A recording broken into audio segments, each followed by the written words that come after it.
Hello, my name's Mike and welcome to another video from Minder Travel. Today we're going to be taking a look at all of the non-speciality restaurants on board Marella Voyager. We're going to be showing you the locations, the menus, and we're also going to be showing you some of the meals that we got to enjoy during our cruise. So I'm going to let you watch it in peace. Hopefully Dave might come and join me at the end and we will get his views and opinions of each of the restaurants and maybe give you a few hints and tips. So enjoy and hopefully we'll still see you at the end.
So what do you think of that then? I'm joined now by Dave, and Dave's going to tell us what he thinks about each of the restaurants that we've just looked at. So shall we start with Latitude 53? Let's start with Latitude 53 because Latitude 53 is your go-to restaurant if you are having decisions about where I should eat tonight. Latitude is the largest restaurant on the ship and has a fantastic menu, if I say so myself, because every night or every lunchtime or every breakfast, Latitude serves something different. It's never really the same, is it? No, I was really impressed with how varied the menus were. And of course, it was our go-to breakfast place. We loved to serve breakfast in Latitude, which was a bit of a surprise because we actually loved the buffet on Discovery 2, the breakfast there better. But kitchens didn't really work this time, did it, for breakfast? No, kitchen didn't work purely based on the fact that it was a bit discombobulated. You had to queue, things weren't on everything. But let's hit the kitchens in a minute. Let's stick with Latitude. Okay, let's go with Latitude still. And of course, you had the infamous double servings of lamb. I did. Well, not just me, Michael, yourself and Mark all had 2 lamb dinners one night because that's how nice the food is in Latitudes. Yeah, I think no doubt it was very good. So Latitude, we definitely give a big thumbs up and would recommend. And then, of course, next to Latitude on deck 5, you've got Vista. You have, and Vista is my favourite non-signature restaurant. The reason why I say that is because I find that the Vista restaurant is a little bit signatory. Is that a word? Purely based on the fact that they do that. They do that steak.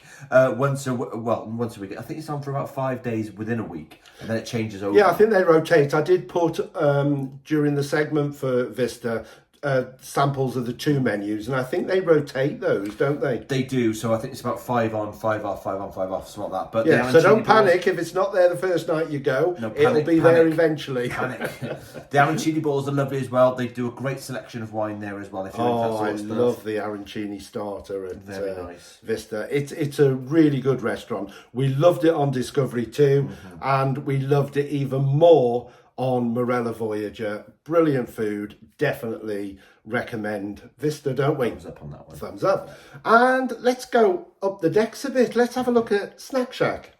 Okay, Snack Shack. Snack Shack's okay. For me, it's not great. I preferred Snack Shack on Discovery. The Snack Shack here, I just found was a little bit weak. However, they did have a better grab and go on this Snack Shack. Our friends, especially Mark and Jack, little piglets, because they were pinching loads of different brownies and cookies to take back to their room and gorge on those because they were lovely. But unfortunately, I just found the portion sizes a little bit too small and the food a little bit greasy. Yeah, I have to say the portion sizes. I mean, their fish and chips are lovely, but it's like you're getting a children's portion. Of course, you can go back and get another helping, but I don't know why they do them in small boxes for adults. And they felt bigger on Discovery. I don't know why. Yeah, I don't know why either. But Snack Shack, and I do think that the fact that the fridges were stocked better with sandwiches, you'd often go on Discovery and there was nothing left, but there was always something in the fridges on the Voyager, so it was much better. And then, of course, moving along, we've got Nonna's.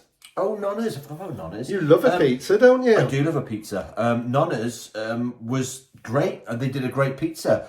Simple, and the menu changed daily. So they had 1 or 2 that were same constantly, but I think they had a special or 2 specials daily that changed. They also did pasta there as well, which was lovely. We only ate here at lunch, though, didn't we? Yeah, I think Nonna's and Abuela's, they just don't appeal to me as an evening venue when you've got lovely restaurants like the specialities, or you've got Latitude and Vista. It's more, I don't know, it's definitely more of a lunchtime venue, I think. Yeah, I agree. I think they fitted better as a lunchtime thing than more of an evening meal. But we didn't try the evening meal, so maybe we are wrong. Tell us in the comments if we're wrong. And Abuela's, you love your Mexican food as well, don't you? I do love my Mexican food, however, my stomach does not. I was having, every now and then as a treat, I'd have myself some tortilla chips with chili, some chicken bits on there. Oh, we've seen the portion size, Dave. Have you seen that? So yeah, I felt sorry for Mike that night, obviously, because yeah. But no, I just thought it was great. It was, again, lunchy. It wasn't a dinner sort of venue for me. No, nor me. I think if you want a quick lunch and you want something different from the Snack Shack, or to go and have a sit-down meal in Latitude, then definitely it's worth considering. It is pretty though, and a little tip for you all. Colourful. Very colourful. Did I say colourful? You said pretty. Pretty, colourful. Little tip for you all as well, that if you are going up to the kitchens and it's busy, no one goes into Abuela's in the morning, so you get a beautiful view. It's a lot more air conditioned in there as well, and it's quieter. Yeah, there was only a few people, and they were taking their breakfast into there, and yes, it was nice and quiet. So as long as you've got what you want and you don't have to keep going backwards and forwards, then it is a good tip to go in there if you're looking for somewhere a bit quieter. And so let's move on to The kitchens. the kitchens. The kitchens. Let me start with this because I think our views are a little bit different. So I enjoyed the kitchens and I enjoyed the variety in the kitchens because you've got so many different stations with different foods. So I enjoyed that. However, what I didn't enjoy, and I think Mike will agree with me in a minute, is the fact that you have to queue up. And of course, not all the stations marry up very well, and you can't have it on the same plate. Different plate for different foods. Nightmare. But I enjoy the selection.